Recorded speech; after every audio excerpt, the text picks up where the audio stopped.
ክፍል 1 ጸሐፊ ፎዚያ መሐመድ። የታሪኩ ርዕስ የህልም ባሌን ባገኘሁት። ኢማን እባላለሁ። ተወልጄ ያደግኩት በኮምቦልቻ ከተማ ነው። ለቤተሰቦቼ የመጨረሻ ልጅ ነኝ። አባቴና ታላቅ ወንድሜ ሷልህ በንግድ ስራ ላይ ተሰማርተዋል። እናቴ የቤት እመቤት ነች። ቤተሰቦችን መንከባከብ ከስራዎቼ ሁሉ በላጭ ነው። ለእናቴ ቤት የመጨረሻ ልጅ በመሆኔ ሁሉም ይሳሱልኛል።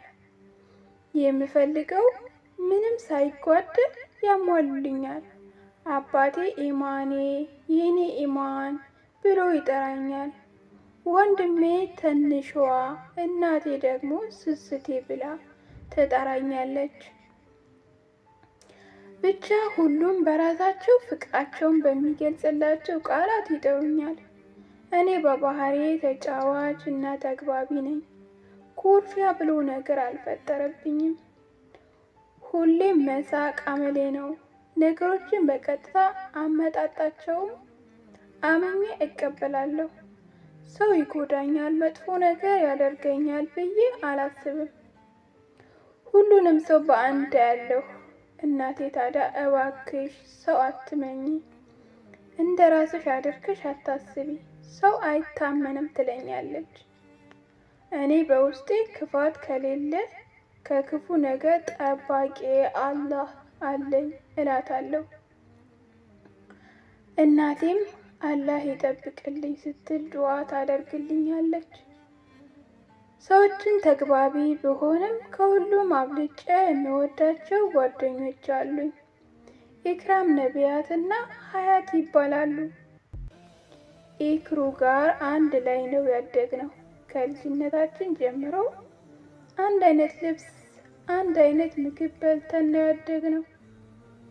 ኢክራም እዚህ ቀረሽ የማትባል ሁሉን አሟልቶ የሰጣት ቆንጆ ነች። የተስተካከለ ተክል ቁመና ያላት፣ የፊት ጥራትና ቅላት ሊፈርጥ የደረሰ እንኮይ ይመስላል። ከመልክ መልካምነቷ ባሻገር ደግሞ የመልካም ስነ ምግባር ባለቤት መሆኗ ውበቷን ይገለዋል። አሰላሙ አለይኩም ወረህመቱላሂ ወበረካቱ። ውድና የተከበራችሁ የዚህ ቻናል ተከታታይ ፋሚሊዎች፣ ዛሬ አዲስ ታሪክ ይዤላችሁ መጥቻለሁ። ላይክ፣ ሰብስክራይብ እያደረጋችሁ ቤተሰብ ሁኑ። ታሪኩን በቴሌግራም ታገኙታላችሁ። ቻናሌ ባዩ ላይ ያለ፣ በቴሌግራም ጆይን አድርጋችሁ ተከታተሉ። ወደ ዛሬ ክፍላችን እናልፋለን። ባለቤት መሆኗ ውበቷን ይገለዋል። እንኳን በወንዶች በሴቶችም ዘንድ ተወዳጅ ነች። ኢክሩ ለቤተሰቦቿ ሶስተኛ ልጅ ነች። ከእሷ በታች ታናሽ ወንድም አላት። አይመን ይባላል። አይመን የአምስት ዓመት ልጅ እያለ የኢክሩ አባት ሞተ። አባቷም እንደሞተ እናቷ ወይዘሮ ወሬማ የዋዛ አልነበረችም። ለልጆቿ ችግርን አላሳይም በሚል ቁርጠኛ አቅም የበረሃ ተመላላሽ ነጋዴ ሆነች።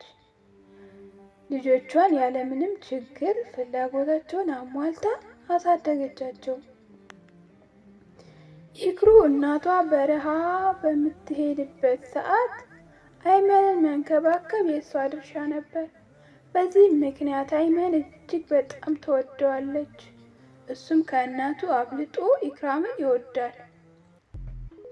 ሁለተኛዋ ጓደኛዬ ደግሞ ነቢያት ትባላለች። ነቢ ከቆንጆዎች ተረታ የምትመደብ የቀዳማ የፊት ቀለም ያላት ዘርም ያለች እንስት ነች። ብዙ ሰዎች አየና ነቢ በመልክ ይመሳሰሉና ነቢ ወግ አጥባቂና ተጠራጣሪ ነች። ለትንሹም ለትልቁም ነገር ትኩረት ትሰጣለች፣ ትመረምራለች። በቸልተኝነት ነገርን ማለፍ አይሆንላትም። ለምን እንዴት ሆነ ብላ መጠየቅ ታበዛለች። የነቢ አባት የፍርድ ቤት ዳኛ ነው። ምናልባት ከአባቷ ተጣብቆባት ይሆን? አናውቅም። ለሁሉም ነገር ምክንያትና ማስረጃ ትፈልጋለች። ሶስተኛዋ ደግሞ ሀያት ትባላለች። ሀዩ እናት የላትም። እናቷ በልጅነት ነው የሞተችው። አባቷ ነው እናትም አባትም ሆኖ ያሳደጋት። አንድ አይኑ ብሌን ይሳሳላታል። ምንም ነገር ፈልጋ አያሳጣትም። ሀዩም ለአባቷ ልዩ ፍቅር አላት። ሕይወትን የሰጠኝ በዚች ምድር የሚኖርለት አባቴ ብቻ ነው ትላለች። የሀያት አባት ኢማም የሸቀጣ ሸቀጥ ሱቅ አለው። የዕለተ ገቢ ስለማያጣ ጥሩ ኑሮ ይኖራሉ። ሀዩ ሲበዛ ለሰው አዛኝ፣ ሩህሩህና የዋህ ልብ አላት። ሰዎችን ያለ አንዳች ጥቅም ለአላህ ብላ መውደድ ትችላለች። ግን ተፈጥሮዋ ሆኖ ስታወራ በጣም እየጮኸች እና እየፈለጠነች ነው። በዚህም የተነሳ እስኪ ዝም በይ ድምፅሽን ቀንሺ የተባለችበት ጊዜ ብዙ ነው። አስታውሳለሁ የ12ኛ ክፍል ተማሪዎች ሆነን በስፖርት ክፍለ ጊዜ ዩናስ ከሚባል ልጅ ጋር አትጩህብኝ ብሎ ሰድቧት ተጣሉ። መምህሩ ተቆጥቶ አባረራቸው። እኛም ከመምህሩ ጋር ለማስታረቅ ልመና ጀመርን። ወላጅ ሳታመጣ አትገባም ብሎ እምቢ አለ። ኢክራም እንደምንም ለምና አስታረቀቻቸውና ወደ ክላስ ስንሄድ ኢኮኖሚክስ መምህራችን ብርሃኑ ገብቶ ማስተማር ጀምሯል። እሱ ከገባ በኋላ በር አንኳኩቶ መግባት የማይታሰብ ነው። ገና ቀድሞ ክላስ ከመጀመሩ በፊት አስጠንቅቆናል። ከገባው በኋላ ማንም እንዳይመጣ በዛው ይቅር ብሎ አስጠንቅቆናል። ስለዚህ ክፍል ጊዜው እስከሚያልቅ ውጭ ላይ መቀመጥ ግዴታ ነው። ግቢው ተማሪ ነች። በትምህርቷ ቀልድ አታውቅም። አሁን ክላስ ባለመግባቷ ትምህርቷ እያለፋት ስለሆነ ተናዳለች። ምን አለ ባትተው ዝም ብትይ ኖሮ ይኸው ለእኛም ተረፍሽ እያለች ስታጎመጉ በቃ እስኪ ዝም በይ 40 ደቂቃ አይደል 25 ደቂቃ ቀረው ብዬ ዘወር ስል እስኪ ዝም በይ 40 ደቂቃ አይደል 25 ደቂቃ ቀረው ብዬ ዘወር ስል ቢኒያም ወደኛ እየመጣ አየሁት። ሳላስበው ቢኒያም ብዬ ድምፅ አወጣሁ። ሁላቸውም ደንግጠው አይኔን ተከትለው ቢኒያም ማለት ፈርቃ መሪ ነው። ምን እንዳደርግ ነው ባናውቀውም ግን በእኛ አብረውነት ይናደዳል። ከ9 እስከ 12 አንድ ክፍል መማራችን ለሱ ህመም ሆኖበታል። ለማለያየት ያልሞከረው ነገር አልነበረም ስላልተሳካለት እንጂ ዛሬ በግላጭ ስላገኘን ደስ ብሎታል። እየሳቀ ወደኛ መጣሽ። ጎረምሶቹ የሚያደርጋችሁን አሳጣችሁ አይደል ብላችሁ ክላስ ዘግታችሁ መቀመጥ ጀመራችሁ ብሎ አፈጠጠብን። ኢክራም ምክንያታችን ነገረችው። እሱ ግን እጅ ከገባችሁ አልለቃችሁም ብሎ ወላጅ ስታመጡ እንዳትገቡ ብሎ አባረረን። የባሳላ ሀገርን አትልቀቅ ማለት ይሄ ነው። ነቢይ አንድ ክፍለ ጊዜ ሲያንገበግባት ጭራሽ ቀሪውን ላትማር ነው። ነቢይ አስተዛዝና መናገር ሞከረች፣ ግን እዝነትን ሳይሆን ስድብን አተረፈች። ዘልዛላ ፍላጎት ቢኖርሽማ እዚህ አትዘፈዘፊም ነበር ዱርዬ ስለሆንሽ እንጂ ብሎ ሲናገር ነቢይ ተናዳ ዱርዬ አለመሆኔን ካንተ ውጭ ማንም ይመሰክራል፣ አንተም ታውቃለህ ማመን አትፈልግም እንጂ ብላ እሷም በተራዋ አፈጠጠችበት። በንዴት ፊቱ ተለዋወጠ። ሁኔታው ስላላማረኝ በቃ ቦታችንን እናምጣ ብዬ መራመድ ጀመርኩኝ። አዎ ተከትሏት እጅ ገብታችኋል፣ ማን እንደሚያስጠላችሁ እናያለን ብሎ ዛተብን። ቦርሳችን ይዘን ከግቢ ወጥተን ወደ እነ ሀዩ ቤት ሄድን። አባቷ ሱቅ ስለሚውል ቤት ማንም የለም። ምሳችን በልተን ስንጫወት ውለን በትምህርት መውጫ ሰዓት ወደ የቤታችን ሄድን። በሚቀጥለው ቀን ክላስ ገባን። ግን ገና በአንደኛው ክፍለ ጊዜ መጣና ወላጅ ሳታመጡ አትገቡም ብሎ አባረረን። የእግሩ እናት በረሃ ስለሆነች ወደ ሱቅ ሄድን። አባቴን ወላጅ ተብለናል ብዬ አብረን ወደ ትምህርት ቤት ተመለስን። ቢሮ ገብተን መምህሩ ስለኛ የማይታመን ነገሮችን ለአባቴ ነግረው ጀመር። አባቴ በንዴት ፊቱ ሲቀላ ይታየኛል።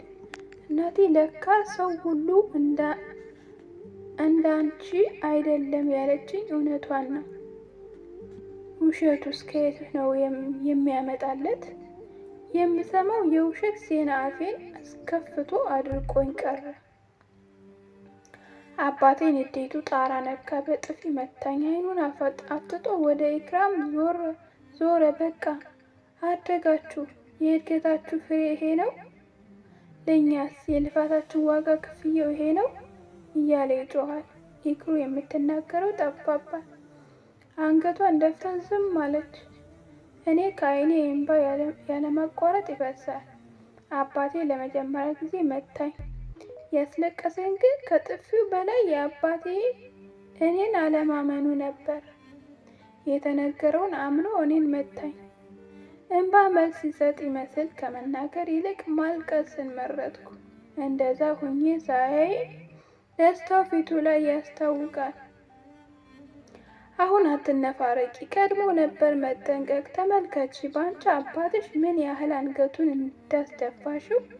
አሳፋሪ አለኝ። ያ አላህ፣ የሰው ልጅ እንዴት በውሸት ይኖራል? ልቤን አመመኝ። ውሸቱ አንገሸገሸኝ። በዚህ ሁኔታ ነቢያት ከአባቷ ጋር መጣች። ግቡ፣ አንቺም አመጣሽ? ያችኛዋስ የት ቀረች? አለና ቁጭ ብሎ የውሸቱን ዜና ለነቢይ አባት መናገር ሲያኮበኩብ በር ተንኳኳ። ሀዩም አባቷን ይዛ መጣች። አሁን አራታችንም አንድ ላይ ነን። ለሀዩና ለነቢይ አባት ለአባቴ የነገረውን ደገመላቸው። በጣም ዱርዬና አስቸጋሪዎች ናቸው። ትምህርት አይማሩም። በተደጋጋሚ መክረናቸው ከአቅም በላይ ሆነዋል። ሁሉም መምህር በእነሱ ተማሯል። መምህር ላይ ይሳለቃሉ። ከመማር ይልቅ የእነሱ ስራ መምህርን ማሸማቀቅ ነው። ከአቅማችን በላይ ሆነዋል። አሁን እናንተ ኃላፊነት ወስዳችሁ የመጨረሻ ማስጠንቀቂያ ፈርመው ድጋሜ ከተገኘ ያለምንም ርህራሄ ይባረራሉ ብሎ ነገራቸው። የሀዩ አባት የአባቴ ንዴት ተጋባበት። ከጎኑ ብትሆን ኖሮ የኔ እጣ እንደሚደርስባት አልጠራጠርም። የነቢያት አባት ቆይ እስኪ እንዴ እንነጋገራልና እኛ እኮ ልጆቻችን ትምህርት ቤት የምንልከው በእናንተ ጥበቃ ስር ናቸው ብለን እንጂ እንዲህ መረን ለቀው ሲጠፉ እናንተ ለምን ቀድማችሁ አላስጠራችሁንም? አሁን እያልክ ያለከው ከአቅም በላይ እንደሆኑ ነግረከን ይሄን ደግሞ እናንተን በጥያቄ ያደረጋችኋል። ምክንያቱም ችግሩን ከልጆቻችን ጋር መክረን መፍትሄ እንድንፈልግ በጊዜ ማሳወቅ ሲገባችሁ ከረፈደ መጨረሻ ላይ ሲደርሱ ተጠራን አለ። ለእነዚህ ልጆች መጥፋት ትምህርት ቤቱ ተጠያቂ ነው ብለው ሲናገር የውሸትን እያቀላጠፈ ሲናገር የነበረው ምላሱ አሁን ድመት በላችበት መሰል ዝም አለ። ለጠላትህ እርቀህ ጉድጓድ አትቆፍር፣ አንተም ልትገባበት ትችላለህ እና የሚባለው አባባል እውነት ነው። አሁን ተራው የእሱ ሆነ። አይኑ ፈጠጠ። ውሸቱ ገባቸው። ውሸታምነቱ ስለተጋለጠ ደስ አለኝ። መመታቴ ግን አስቆጥቶኛል። አባቴ አሁን እውነቱን ሲገባው ተጸጸተ። አቀፈኝና ወደ ደረቱ አስጠጋኝ። እንዳኮረፍኩት እንዲያውቅ እጄን አንስቼ ከእቅፍ ወጣሁ። አባቴ ዝም ብሎ አየኝ። ኢማኔ አለኝ። ስሜን ሲጠራኝ ጉርሻዬ ብን ብሎ ጠፋ። ልጁ አባቱን እያኮልን አለ። አንተ ያሳደግካት ኢማን ማወቅ ነበረብን። እኔ የኢማን እንደዚህ አይደለችም ስትል የነገርህን እምነህ መታኸኝ። ከጥፊ በላይ ያመመኝ እኔን አለማመንህ ነበር ብዬ እቅፍ ውስጥ ገባሁ። ይቅርታ አድርግልኝ ብሎ ግንባሬን ሳመኝና አባቴ ጋር ታረቅን። ወደ ክላስ ገባን፣ ተማርን። ትምህርት ቤት ስንወጣ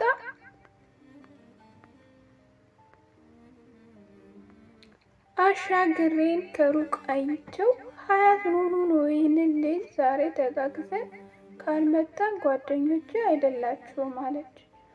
ቆጣ ኮስተር ብላ አሻግሬ ማለት ጤንነቱ የተቃወሰ ነው፣ ጤነኛ ነው ብሎ ለማለት እንዳንቺ ብዙ የእብድ ስራዎች ባለቤት ነው። ታዲያ ይህ ልጅ ሀያትን ወደድኩ ብሎ ወሬው ተናፍሶ ሰው ጆሮ ደርሶ ሀያትን መሳቂያ መሳለቂያ አደረጓት። በዚህም ስለተናደደች ልትቀጣው ወስና እርዳታ ጠየቀችን። እምቢ ማለት አንችልም። ጥያቄዋ ድንገታዊ ሆኖ አስደንግጦናል፣ ግን እንዳልሽ ብለን ተከተልናት። እኔ በጣም ፈርቻለሁ። ዛሬ ስትደበድቢ ዋይ ብሎኛል። ጠዋት አባቴ፣ አሁን ደግሞ ይሄ እያልኩኝ በውስጤ ልቤ እየአቀረ እግሬ ተጎትቶ አጠገቡ ደረስን። ማን ይሆን የመጀመሪያ ጥፊ ቀማሽ? ፊት ለፊቱ ቆመን ሀዩ ንግግሯን ጀመረች። ተናዶ ስለተማረችበት ንግግሯን ጠርጠር ያለ ነበር። ከአሁን በኋላ ስሜን ብታነሳ እገልሃለሁ። አይን ውስጥ ልትገባ ምንም አልቀራትም። በዚህ ጊዜ አሻግሬ ማልቀስ ጀመረ። ሁላችንም እርስ በርስ ተያይዘን ከደቂቃ በፊት በርችን ልቤ ሲመታለት የነበረ ልጅ አሁን እሺ ምንም አላወራም። አሁን ግን ምንም አታረጊኝም ብሎ ልመና ወደቀ። ሀዩም ለዛሬ አልፈሃለሁ፣ ሁለተኛ ወሬ ብሰማ ግን አላዝንም፣ አሁን ሂድ ብላ አባረረችው። ከሄደ በኋላ ሳቄን ለቀኩት። ሁኔታው ሁላችንም አሳቀን። አሁን ሀዩ አፎ ያለች። የግማሽ ሴሚስተር ፈተና ደርሷል። አራታችንም ላይብረሪ ተገናኝተናል። ነቢ በትምህርቷ አትደራደርም፣ ጎበዝ ተማሪ ነበረች። ኢክሩም ለራሷ አታንስም፣ ከሰው አትጠብቅም፣ እንደ ነቢያት ባትሆንም ጎበዝ ነች። እኔና ሀዩ ደግሞ ትምህርት ብሎ ነገር አይሆንልንም። ብቻ አላህ ነቢያትን ሰጥቶናል። ከ50 ከነቢያት እየሰራን አጠራቅመን ፋይናል ብዙ አንጨናነቅም። አሁን ማንበብ መልመድ አለባችሁ። ቀጣይ ወደ ዩኒቨርሲቲ ነው። ስለዚህ አሁን ተለማመዱ ብላ ተቆጣችን። ግን ማንበብ አልለመደብኝም። ነገር ጨነቀኝ፣ ተቁነጠነጥኩ። እናንተ ግብ ፊቴን ታጥቤ መጣሁ። ድብርቴ እንዲለቀኝ ብዬ ወደ ቧንቧ ሲሄድ ሀዩ ጠብቂኝ እኔም ጠምቶኛል ብላ ተከተለች። ኢክሩ ነገሩ ገብቷታል። ሳቀችብን። ነቢ ግን ተቆጣች። አዎ ቀልዱ፣ ዋጋ የምትከፍሉበት ቀን ቅርብ ነው ብላን ተያይዘው ኢክራም ጋር ገቡ። እኔና ሀዩ ውጭ ቁጭ ብለን የቆጥ የባጡን ስናወራ ቆየንና በመሀል ረህማ እኮ ባሏ ጋር ተጣላች አለችኝ። ረህማ ማለት የሀዩ አክስት ነች። ምን ነው ምን ሆና አሉ። ሁለተኛ ሚስት አግብቶ ምን አይነት ሰው ነው ግን ከሷ ምን ጎደለውና ሄዶ ሲጀመር እኮ አትመጥነውም። ያችን የመሰለች ቆንጆ ሚስቱን ትቶ ሌላ አማረው። አይ ወንዶች አለች። ውድና የተከበራችሁ የዚህ ቻናል ተከታታይ ፋሚሊዎች ዛሬ ክፍል 1 ታሪካችን ይሄን ይመስላል። ክፍል 2 በቀጣይ እንመጣለን። ላይክ፣ ሼር፣ ሰብስክራይብ እንዳይረሳ። ለምታበረታቱኝ ወገኖቼ ፋሚሊዎቼ ከልብ አመሰግናለሁ። ቀጣይ ክፍል በጉጉት እንደምትጠብቁት አልጠራጠርም። ባይ ባይ።